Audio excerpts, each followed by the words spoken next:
Do you not have the budget for a music video or just don't feel like it's a good investment? Here's 5 alternatives.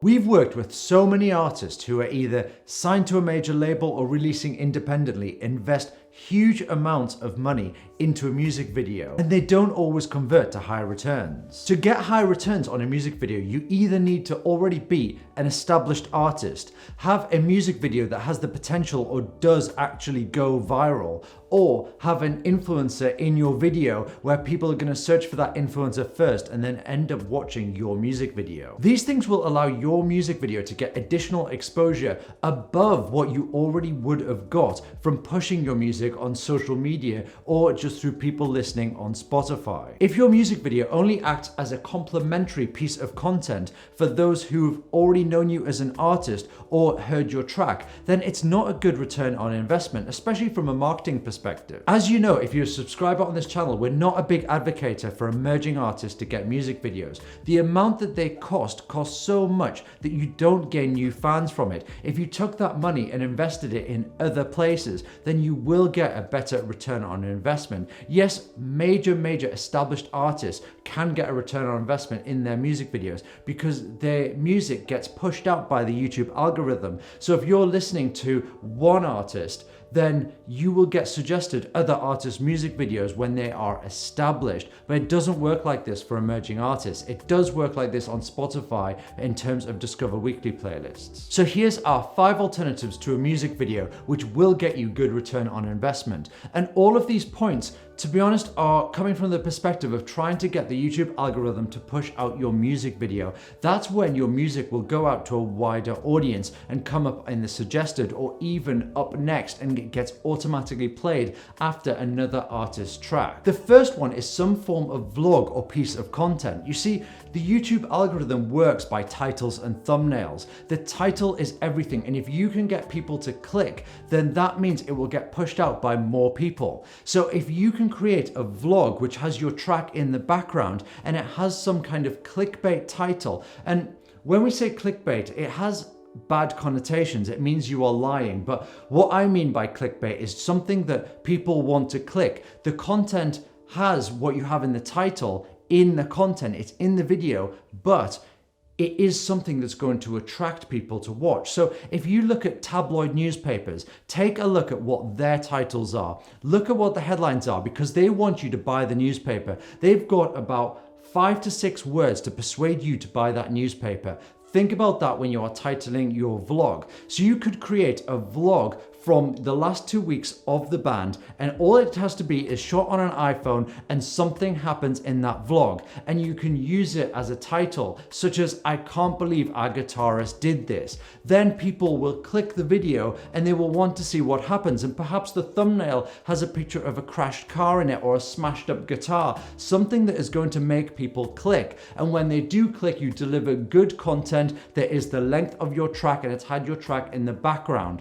Therefore, you've now got a new potential fan. If they like your track, they will go and stream it on Spotify, and every time they go onto YouTube and you've uploaded again, because they've watched your video, your new videos will come up in their suggested or on their homepage on YouTube. Therefore, you're getting pushed out to a wider audience. Point number 2 is a lyric video. And I know a lot of artists go for lyric videos, but you don't have to do something like a fancy background and then animated lyrics. What you could do to make it more interesting is have a hybrid between a music video and a lyric video. This makes it a lot more engaging. And actually at Burstimo, we found that when we run lyric videos as ads, some of our best cost-effective ads for getting people to watch, click, and falling in love with the song is from a lyric video, which is a hybrid between a music video and a lyric video. So what happens is you've got a music video which hasn't cost that much to produce. You've probably just filmed it on your iPhone of you singing the track, but the lyrics are animated and reacting to what's going on the screen, and therefore it's engaging, it's entertaining, and it gets people's attention immediately. So that one is great for something like Instagram or Facebook, where you're trying to get people to stop scrolling. If something interesting happens in the first 3 to 5 seconds, plus there is text just popping up on the screen constantly, then you are going to be engaged in it and end up watching the full thing. We found this to be incredibly effective for breaking an artist. The third one is a live performance. So if you can't afford a music video, but you want something to accompany your track on YouTube that is not necessarily just going to be the static image of your artwork, then live performance video can really help engage people and just something that's cool to accompany your track and has cost you nothing. You could get a couple of your friends who have iPhones to film you playing live or in a studio, and then you can edit it all together when it's all synced up and create a nice video for your fans to be able to watch something while they're listening to your new track. The only problem with this point is I don't see how it can go out to new potential audience. The only way is if your track is so good that people are going to share that video. And they might share it on Spotify anyway if your track is good. However, I find that people sharing YouTube links, it's a lot easier because some people might be signed up to Deezer or Apple Music and not have a Spotify account, but everyone can view something on YouTube. So it does have that shareability, but it's not necessarily going to go viral just because you filmed it live. But if you're on a budget and you want something cost effective and visually pleasing, then a live performance can really work. The fourth point is potentially my favorite point of all, because I find it so effective for getting a new audience to listen to your track. I mention it so often in our videos. And if you're new to this channel, then do subscribe because we upload music marketing videos 3 times a week. This point is taking other content and putting your music over the top of it. Of course, you need to get permission from the license holder, but all you have to do is find a video and put your music over the top of it, whether it's a football highlights video, skateboarding video, or drone footage, something that people want to watch and are searching for. So you can find that footage and put your music over the top. So for example, if you have a chilled, tranquil song, then you can go and find the best mountain footage and ask if you can use the footage and credit them, and then put your track over the top, and people who are searching for that kind of content or like watching it will eventually find that video and listen to your track. If they like the track, then they'll go into the comments and go and stream it on Spotify. Or if you've got a more high energy rap track, rock track, you could go find a UFC highlights video or some kind of sports event and put your music over the top of that.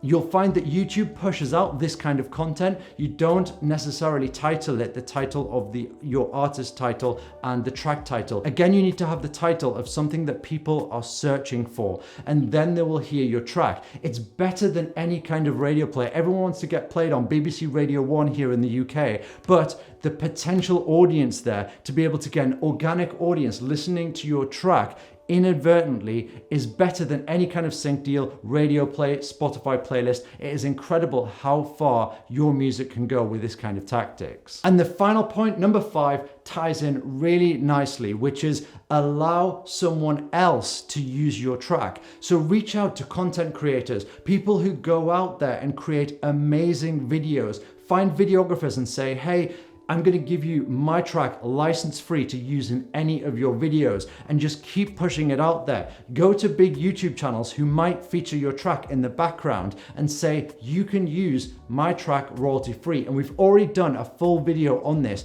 on how you get people to use your music in YouTube videos. And I'll link that down below if you want to watch that video after this one. And what ends up happening is people go to these YouTube channels with millions of subscribers and averaging about 100,000 views, and they have 30 seconds of your track in the YouTube video, or perhaps they've used the full track all the way through. And then if people like the track, they go to the description where you've been credited and they stream the track. Sometimes these big influencers even have their own Spotify playlist, which get more streams than the official playlists. So you end up getting streams on Spotify and picked up by the Spotify algorithm as well as the YouTube algorithm.